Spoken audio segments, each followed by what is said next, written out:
Hey everyone, Anthon-patapon here, and today we're going to continue on some more Crash Tag Team Racing for Nintendo GameCube with Xbox One controls. Today, we're here to take on the minigame here, as well as the Chicken Challenge.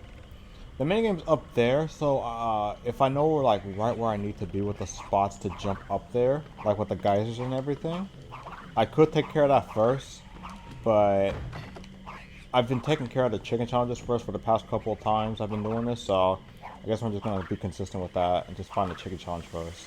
Because I already know where the minigame's gonna be. That's all that matters. Can we talk about that state of play? Let's just get the elephant out of the room here.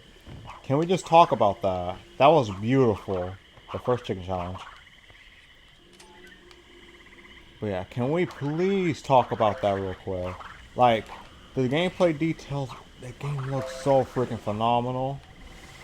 I mean, this is more what we already expected, but... Oh, shoot, he's dead. But, like, it's already a lot of what we expected. But in terms of some of the new stuff we got to see... Oh my god, like, I didn't think they would go out of their way for inverted mode. And that does answer my question on what's going on with Beanox when they stopped doing updates for, like, Crash Nitro Fueled. Now I know. So it's like, it's freaking... pretty awesome that they were actually involved with this project as well. So, you know, looking forward to seeing more of what those two will do. Now, will they do anything externally with the game? I'm not sure. Because, like, DLC is still very much in the table here. What I am happy for, though, is that they did go out of their way, which I do find kind of silly, but they did go out of their way to mention there are no MTX with Crash 4. I do remember that being a concern for some people when it was brought up on the Microsoft Store, like through like the page information on the game. But initially, I really did not really see there being any kind of MTX with the game already, because like, why the heck would you pay money for unlockables in a single player game? Mostly single player.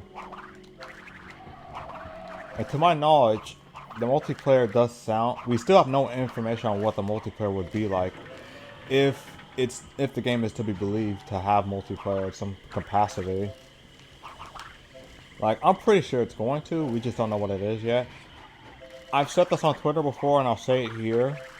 I'm praying that whatever multiplayer we do get, that it's nothing like Bash. Like, please make it absolutely nothing like Crash Bash. Cause like trying to do like the scars that game left me and game left on me with trying to do 200% on that game, it still hurts to this day, years later. And it's like, just the idea that someone actively wants you to go out of your way to do something like that. Like, get all the freaking... And there's no special ending for the game either. It's just like you hit 200%, that's it. I think that's the worst part about doing 200%. I mean, completing anything with the Crash game is that when there's not even like an alternate ending of sorts. And Crash Bash is very much guilty of this. Like, if there was at least something where you get like all the crystals or all the crystals and gems or something like that. It doesn't even have to be like all the relics. Then it'd be fine. Can I please? Thank you. Then it'd be fine. But we don't have anything like that here. Ah, gosh. But yeah, that's the one type I'm hoping is not the case in Crash 4. It feels like I don't expect it to be CTR. Let's be real here. Like, come on, CTR like multiplayer on Crash 4. Now, if it gave you opportunity to play like a limited version of CTR, not necessarily like a demo, but like a limited version of playing the game online, that would be pretty awesome. But then I'm pretty sure the game would probably be like over $80 or something like that if they were to implement something like that. And there's already enough controversy with the games. With games now being like potentially $70 with the next gen stuff like Series X, PS5, and whatever the heck Nintendo will be doing then, if they'll be doing anything with that. Personally, I don't think they will, and that's not necessarily a bad thing, because I'm pretty sure they're just gonna focus more on what they can do to get out of like the current jam we're in right now, and just make sure they stay consistent with like the quality services and everything, quality services and products.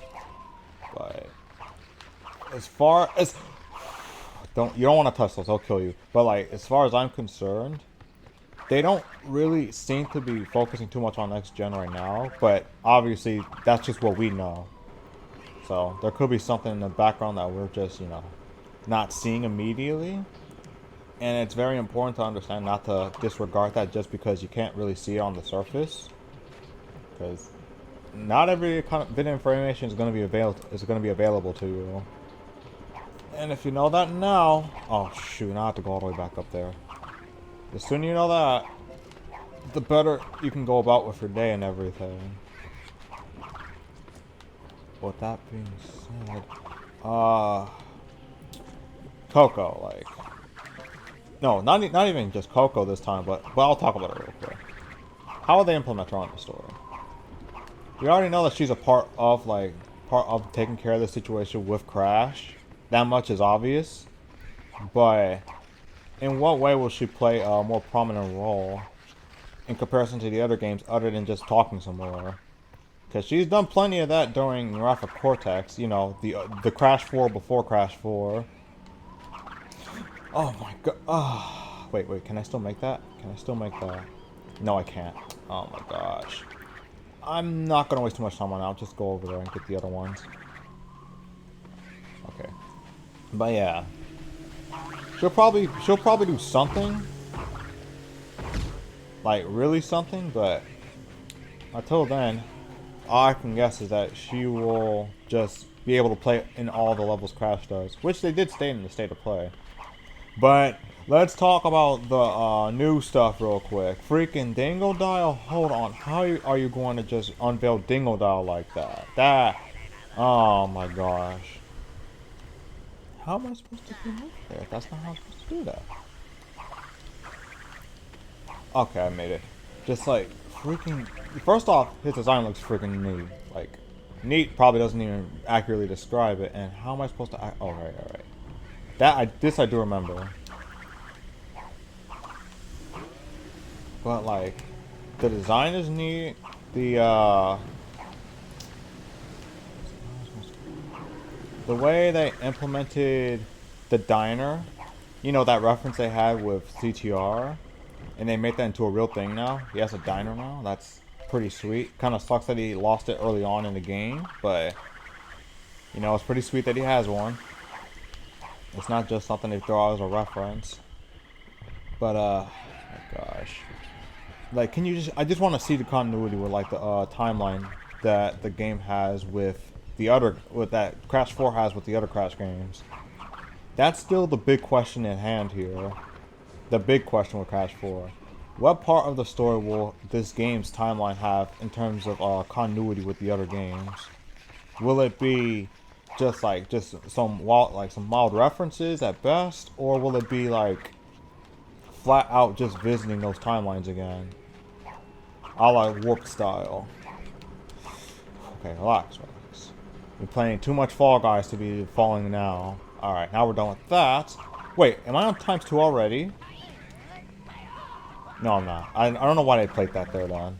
And it's kind of sad that I'm talking more about Crash 4 within like these later parts of the game than I am talking about like this game. But it's like, once you get to this point, there's really not much else to talk about. I beat the game already. All that's left is just the chicken challenges in the other worlds and the mini games. One of which is more fun than the other. I'll let you decide which one is which.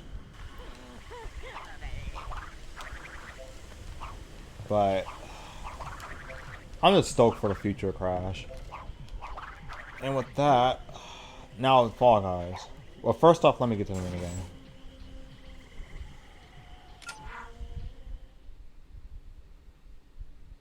First off, Fall Guys. I've been playing a good chunk of that, and let me tell you, it's pretty freaking fun. Wait, only 3? He can only take 3 hits?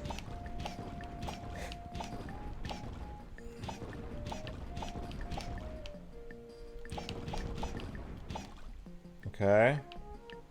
Pretty okay so far. But yeah, like, Fall Guys is pretty freaking fun.